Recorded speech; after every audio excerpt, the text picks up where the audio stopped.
Kali ini Kaisar akan mempresentasikan hasil ulasannya terkait dengan materi modul 4 menjelajah dunia pustaka. Kaisar akan mengulas buku bidang hukum. Disilakan Kaisar. Terima kasih atas kesempatan yang diberikan. Salam literasi. Salam marga literasi. Perkenalkan, nama saya Cahyar Abbas. Pada saat ini saya akan mempresentasikan tentang mengulas buku yang berkaitan dengan hukum dibuat sesuai dengan modul 4. Ini adalah buku yang saya akan ulas. Buku yang pertama tentang buku pengantar ilmu hukum, sama juga. Maaf Ci, yang satu tak tulis buku pendamping. Iya, buku pembanding, iya, enggak masalah. Lanjut aja, no problem. Pertama-tama kita akan jelaskan dulu tentang teks ulasan. Teks ulasan adalah teks yang berisi pembahasan atau penilaian terhadap buku atau karya-karya lain. Teks ulasan disusun berdasarkan tafsiran dan pemahaman atas karya yang diulas. Struktur teks ulasan yang pertama, identitas, orientasi, tafsiran isi, evaluasi, dan rangkuman. Yang pertama, identitas, yang saya ambil buku dari e-book. Judulnya Pengantar Ilmu Hukum, ditulis oleh Dr. Yati Nurhayati, Sarjana Hukum, Master Hukum. Penerbit Nusa Media tahun 2020. Edisi cetakan pertama. Hak cipta dilindungi undang-undang. Jumlah halaman secara keseluruhan 329 halaman, angka Romawi 8 halaman, ukuran buku 150 mm x 230 mm. Bahasa yang digunakan bahasa Indonesia. Warna sampul buku coklat putih, nomor ISBN 978 602 6913 838. Lingkupan penerbitan nasional. Yang kedua, buku pembanding saya ambil dari e-book. Judulnya adalah Pengantar Ilmu Hukum, yang ditulis oleh Dr. Vence M. Wantu, Sarjana Hukum, Magister Hukum. Hak cipta dilindungi undang-undang.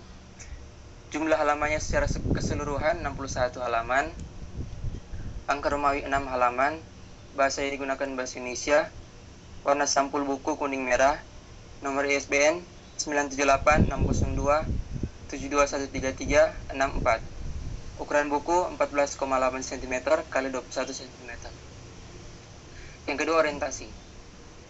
Buku ini merupakan buku pengantar ilmu hukum yang dimana mempelajari tentang hukum, yaitu mempelajari apa yang dimaksud dengan hukum, tentang tujuan hukum, dan bagaimana metode-metode hukum. Buku ini mengajak kita semua, khususnya untuk para mahasiswa dan mahasiswi, dalam memahami problem hukum.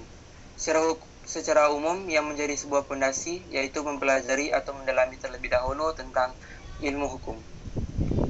Mata kuliah pengantar ilmu hukum adalah mata kuliah prasyarat sebelum menempuh ke mata kuliah yang selanjutnya atau lanjutan. Buku ini sangat bagus untuk kita karena dapat bisa membuka minat kita untuk menggali lebih dalam tentang apa saja yang dimaksud dengan ilmu hukum. Buku ini ditulis oleh Dr. Yati Nurhayati, Sarjana Hukum, Magister Hukum. Beliau adalah seorang dosen muda yang sangat produktif menulis dan meneliti sebagai bentuk tanggung jawabnya sebagai akademisi dalam menjalankan tridharma di perguruan tinggi. Yang ketiga, tafsiran isi. Dalam tafsiran isi, buku ini ditulis sesuai dengan pengalaman oleh seorang penulis, yaitu Dr. Yati Nurhayati, dalam dia mengajar tentang pengantar ilmu hukum kepada mahasiswa dan mahasiswi di semester 1 di Fakultas Hukum. Dalam daftar pustaka mempunyai bab per bab. Setiap bab mempunyai sistematika atau secara terstruktur pembahasannya. Yang di dalamnya pembahasannya ada pengelompokan penjelasan tentang hukum yang ada di setiap bab, dan mempunyai pengelompokan latihan soal yang ada juga di dalamnya. Buku ini terdiri dari 10 bab yang membahas tentang dasar hukum, konsep-konsep dasar mengenai hukum, asas fungsi dan tujuan hukum, sumber hukum, masam dan interpretasi hukum, hukum sebagai norma, pembagian hukum, sistem hukum, bidang-bidang studi hukum, dan lapisan-lapisan hukum. Dalam resensi kali ini saya berfokus pada bab 1.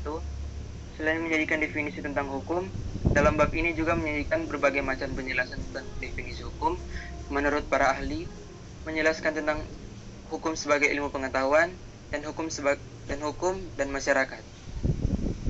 Buku ini berbeda dengan buku pembandingnya, yaitu dalam bab 1, di buku pembanding pembahasan pertama tidak tertuju pada penjelasan atau arti tentang hukum.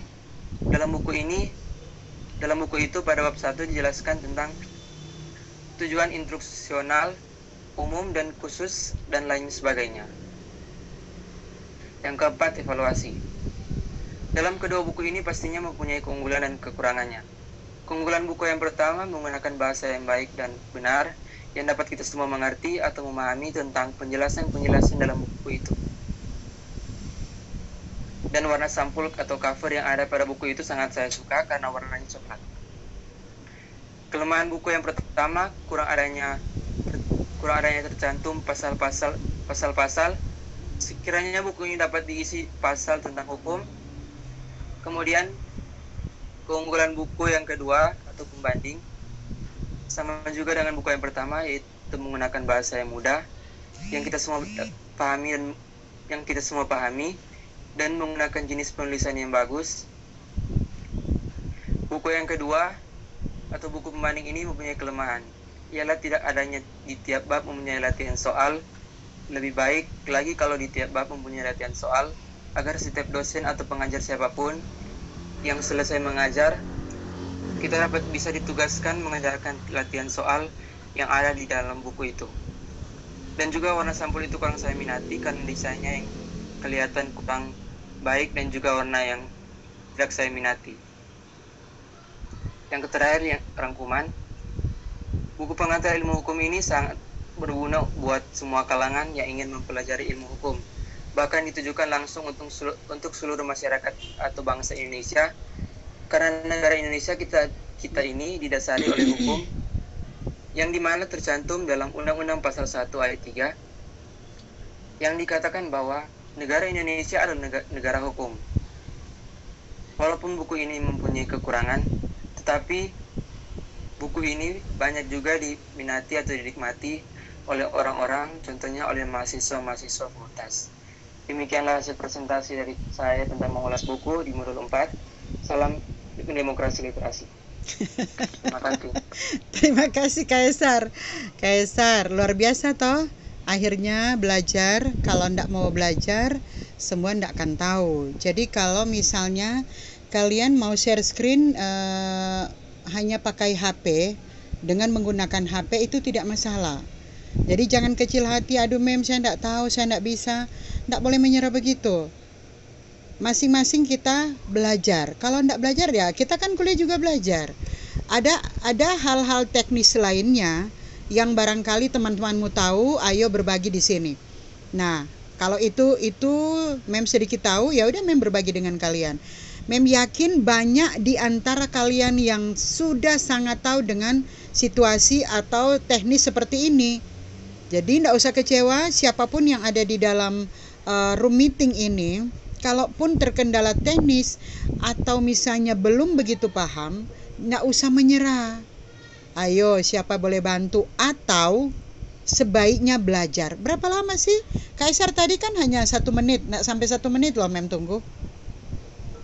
Toh boleh share screen. Baik, Kaisar sekali lagi terima kasih, selalu semangat juga buat kalian ya. Sama-sama Ci. Iya, sama-sama sayang, terima kasih. Iya, good.